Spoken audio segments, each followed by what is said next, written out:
way. Alright guys, we're here with Mini T here. So Dan, basically I'll get you just to tell us a little bit about yourself and with your training and go from there. Cool, thank you Ryan, Dr. Ryan I should say. So my name is Daniel Mini T Williams. I have been doing Muay Thai since I was 11 years old. So I've been in the martial arts industry since I was about 6 years old.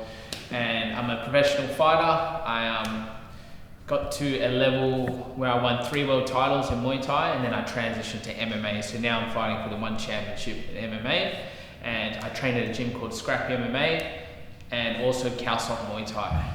And big thing about me as well, I'm big on recovery, and I do run a business called Altered States Float, which Dr. Ryan does sometimes come down to. And yeah, at the moment, I've got some dodgy hamstring issues. Okay. So that's sort of like everything's sort of overcompensated in my body. Yeah. So yeah, I'm looking forward to getting a few adjustments today from the man himself. For sure. Yeah. Yeah, no, good man. So basically, you know, obviously, put a lot of people don't understand probably what level you got to. Obviously, you said you won a world title, so you're not just a regular Muay Thai fighter. You've got to a pretty good level, and you're even fighting at the moment on 1FC, which is like, for people who don't know, it's like there's UFC, it's probably the premier, obviously MMA organisation. Then you got 1FC, is probably the biggest in Asia, and then you got and then obviously the things like Bellator and stuff like that. So it is probably, if not probably almost the second biggest sort of MMA organisation as well in the world. So it's a serious, serious fighters going into there. So they're based predominantly, they're flying out of Singapore most of the time when you're fighting. So and you even had a epic fight, which was a more Muay Thai fight, wasn't it? Yeah, so straight Muay Thai, went back to my roots. And you fought what was the name? A dude called Rod Tang. He's fighting Mighty Mouse this Saturday actually. He's doing like a special rules match. Yeah. So I hope he wins, so it makes me look pretty good. Come up short against him. And then you call that Mighty Mouse. Yeah. Mini T versus Mighty Mouse. Exactly. Flyweight title of the world. But yeah, it was really cool to just step back in after 5 years off Muay Thai to fight with the best, and just to know I still got it in the stand-up game. Yeah. But now, the next one's MMA, so that's what I've sort of been focusing on, and try to keep getting to that top level. Yeah. And how have you found the transitions been from doing obviously leg striking and then going into MMA? Yeah, really hard. I had a pretty interesting opening fighting your boy Cody Haddon.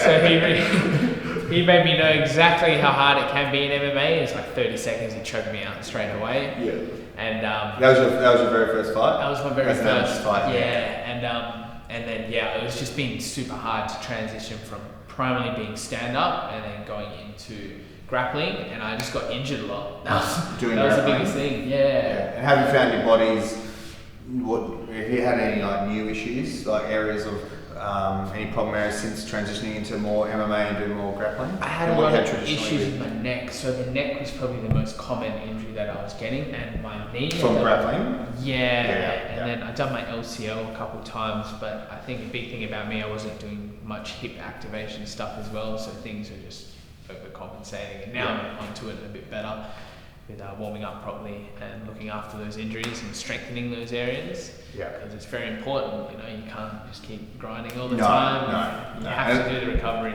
And a lot of fighters, they do, particularly those sort of sports, they just fight and they fight and they fight, and they don't do, or they might do a bit of a massage here and there, but they're not doing the adequate recovery, obviously, and their careers get cut pretty short. So, and just being that one style, so Muay Thai, you're in that same style of training, so you have it's quite common for Muay Thai fighters to get the same sort of hip sort of injuries, and like shoulders as well is quite a common one.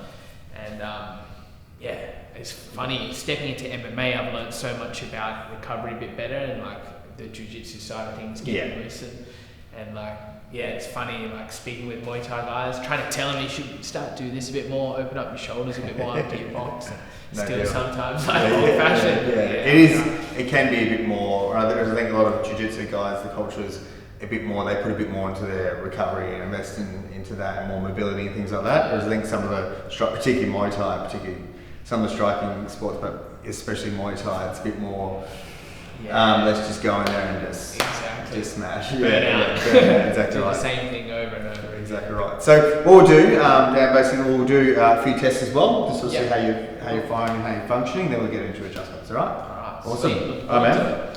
So what we'll do, I'll get you starting off. I'll get you sitting there and facing me. Yeah. Okay.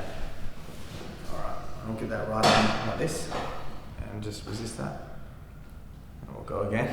That's how you probably find. I thought you were nice try. Testing my strength. Yeah. Maybe I'm just getting stronger. Is this one? Yeah, no, there. Yeah, it's not far. It's just you're training people. That's it. Just animal. Little fingers up and strong. Keep that together. Yeah. This one. Yeah, just not firing right as well. So that's just telling me the nerve pathways are just jammed up and they're just not activating how we want it to. That's good to know. So once we got you firing better, we'll get a rematch with Rod Tone. Yeah. Call him out. Exactly. He's fighting Mighty Mouse this Saturday, so we'll be watching carefully. Yeah. And it's definitely someone that I do want to step back in the cage, especially if there's an MMA fight, because Rod Tang wants to transition. He wants to do it? Yeah, that'd be interesting. I think that'd be good. Get 5-minute rounds instead of 3 minutes. Yeah.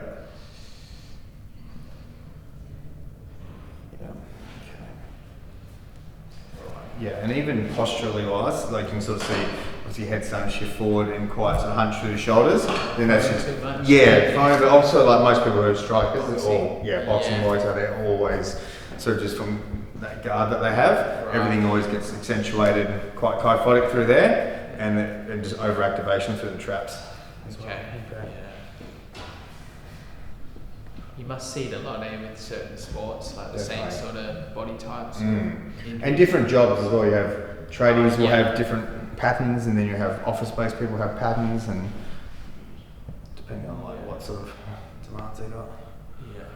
Okay, so what we'll do, first one, I'll get you on your back for me, thanks man. Alright, back, and we'll go knees there, and face up. Right, so on my back. Yep. Knees here. Yep, that's it, yep. Oh yeah, I've seen this thing, No fucking around. Let me start off straight and head down. Yeah. This is like pull your neck out of places. Just make your 6 foot and chin up. Chin up all the way. So it's more like a spinal decompression adjustment, so it's a bit different. Right. So we'll take pressure off the core there. So what we want to do, chin up a bit more. Yep. So we'll just go up like this, and we'll just go boom. Okay? Alright. Let yourself just go all the way. Oh, Jesus. Far out. I didn't expect that. I heard it. You must love doing this, hey? Yeah. It's good fun to be the hammer. And I'm the now every now and then, but it's good always to have to deliver it all. How'd that feel? Oh man, that was good. Yeah. Bit more different. full on than probably what it looks like when you watch it.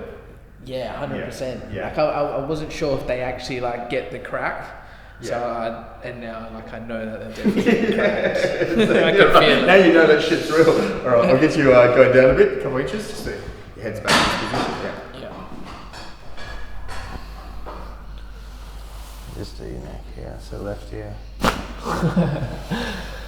That's the one I'm used to it. Yeah. Like, dude. That right ear, touching right shoulder all the way. Hey. There we go.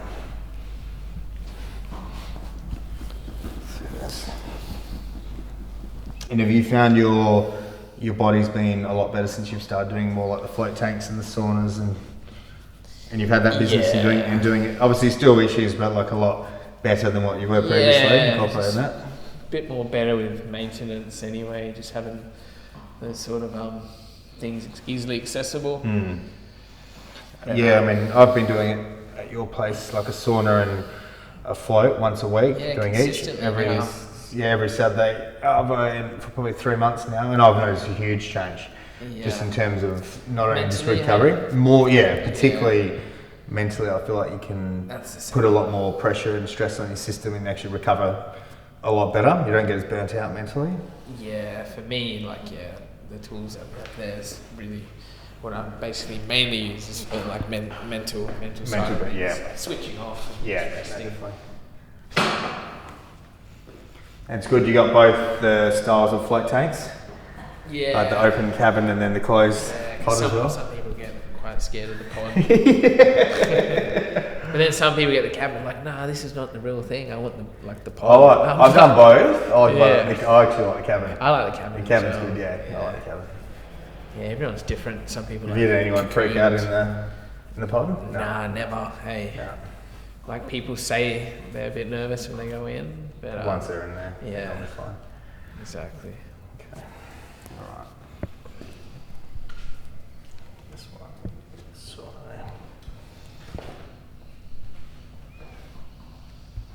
That's all right. Yeah. That's a bit. Knows how to keep a poker face. Okay. Okay. This one here. How many people you done today? Yeah, we've seen a few. Probably done a good 7 or 8, I think so. Ah, that's the one. And this one, your left one's a bit spicy. This will probably be a bit. Ooh. Too many hooks today. I was teaching down at Surge Fitness. Yeah. Doing like a workshop for them. Yeah. So just really overends. Repetitive. Yeah, repetitive. It's like 4 hours worth. So. Okay. What we'll do, we'll get you doing like an overhead press like that. Yeah. So pressing in and up and up and down. I get so ticklish. That area. And down. Oh. And up. And down. And up. And down. Are you getting any issues like with your ankles, knees, anything like that? Not so much. I was getting the right ankle a little bit, but not for a long time. Yeah. Just let that one, just like, there we go. Cool. Have you ever made anyone cry before? Yes. Yeah. It's like a daily thing. Anyone I've ever dated. Does not surprise me.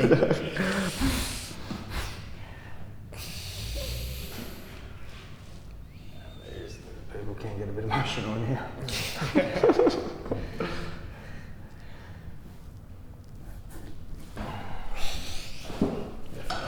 Cool. Right. So we'll get that right leg up like that, nice and strong, and pushing up. Push. Resist. Yeah. And pushing up, pushing up. Again, like try and resist it. Okay. Are you trying to resist it? Trying to yeah, resist okay, it. okay. Yeah. I can hear Rob tongue calling you out after watching that one.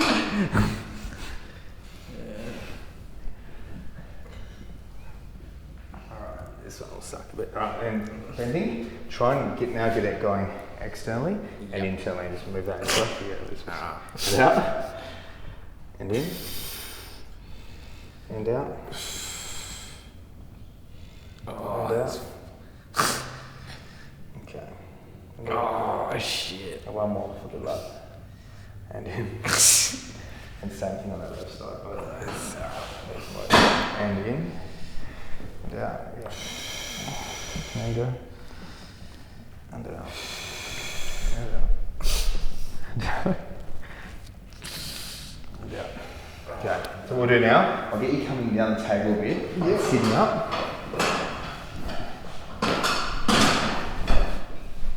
Right there, that's what she's doing. I'll get your hands on your head like this. On top. Yep. And elbows in. Yep. And just coming back, coming back, coming back. Yep, that's right. And just open the arms up. And breathe in. And out. Just let that one go. Go. And sitting up. Wondering what was going to happen there. Sorry? I was wondering what was going to happen. Where's this going to lead? And turning sitting over facing that way. Yeah. And arms up like that. And just hands in my hands as well. On top, on top, on top. Elbows in. Elbows in. Yeah, breathe in. And out. There we go. Okay. This one here all the way. This works. This one just like.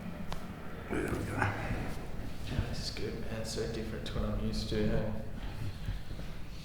Yeah, you get a lot of variation in practitioners as well. Like you mean from like treatment style to like, you know, techniques to philosophy as well. Like even like what they're some might use jump on the table, where you saw, bang bang, just the sore areas. Other people be a bit more full spectrum, looking at full spine and extremities as well, and a bit more regular, more vitalistic optimum function approach, whereas others might be a bit more just when you're really symptomatic, just come in for a bit and then you just don't come back until you're symptomatic again. So like it is very unique, particularly in chiro, more than probably virtually any other health profession. I reckon there's most amount, and there's like, you know, obviously very bit more forceful, on my side a bit more physical, but then you'll get very low force, which can, like there's pros and cons. Like you mean, like it's not, there's no one style that just sort of is optimal for everyone. Some people, low force is better.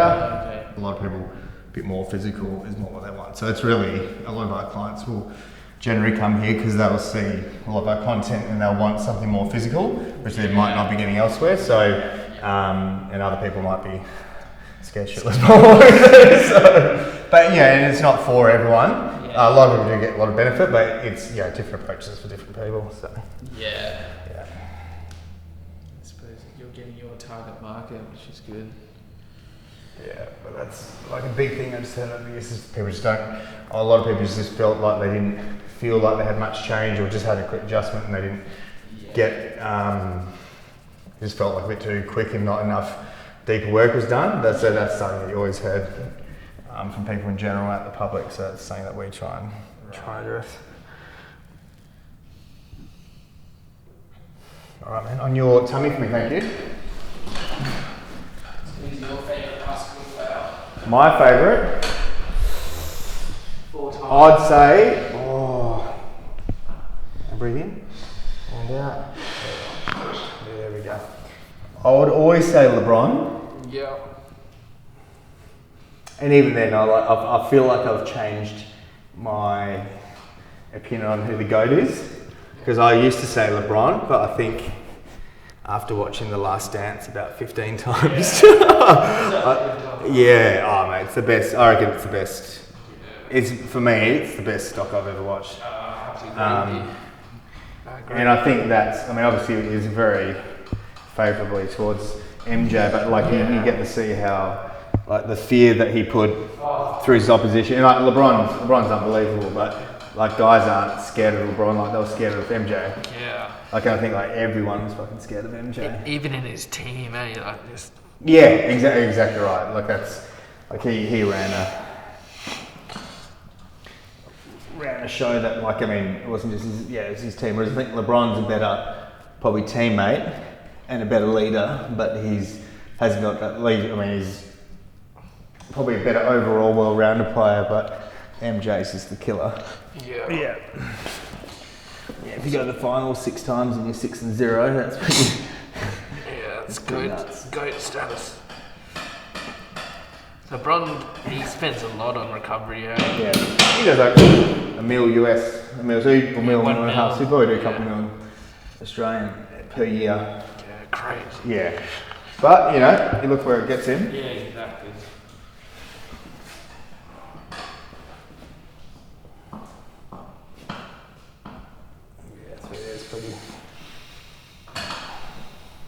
Pretty tight in that one? Yeah. I've been doing some strengthening stuff in it just because that one's actually, I strained it a while ago. And resist heel touching bum. This one, heel touching bum. Yeah, that one's great. This one up. Yeah. Nice and strong, hold that there. Okay, and down.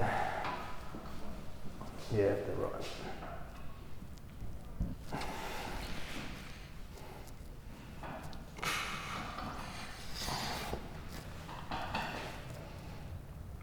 It's so ropey in there. Yeah. It's like fibrous. No shit. Alright, so what we'll do, I'll put some of this on. This is that cryotherapy spray. Yep.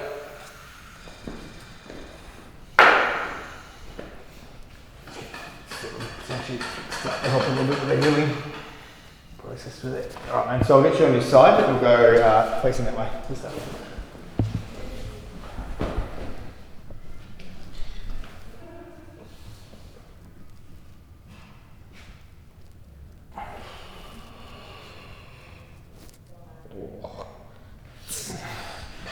Just like that. So there we go. On your back again, please. Yeah.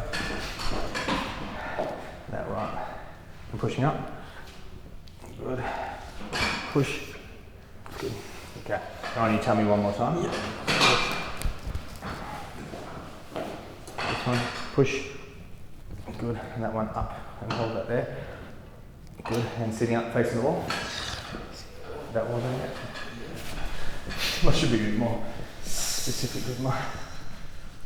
That's pretty specific. Okay. Alright. Okay. Right to left all the way. To the right all the way. Beautiful. Alright, my man. How'd that feel? Thank you. That's alright. Opened me up to a whole new world. You know how, like, have you heard the thing where they're like, people that have taken LSD and then they've like cracked their back and then like they've re-tripped again after years? Have you heard about that? No, no. I was just thinking of that. I'm not tripping, but I was just thinking, wouldn't it be funny? Well, it's first for everything. Well, at least we went live on our first LSD reactivation. Yeah, so I like things like that because obviously with what we're doing, it's just getting the nervous system activating, working well. So some people have like dramatic change and things just connect and fire really well. Other people it's a bit more, subtle and that sort of stuff. So I know that you work really fast as well, which is good. You get through it quite. Yeah, I mean, just doing it obviously for years, you sort of see the patterns that apply to different people and be more specific with what specific areas are hit. But yeah, you can tell like even like your hammy was testing quite weak and your hip flexor was testing like really weak. At least after we did some work around like hip flexors, adjusted the lower back, got the pathways activating, released the hammy, then it was all firing a lot better. Yeah. Beautiful. Fuck, thank you so much. All good, my man. You did very well. You survived. You survived. I want a dog. I've been with like my mate Chiro since I was like 17. Yeah. And like just nowhere near it. It's like, no, I gotta come here. Let's go. That's alright. Brilliant. All good.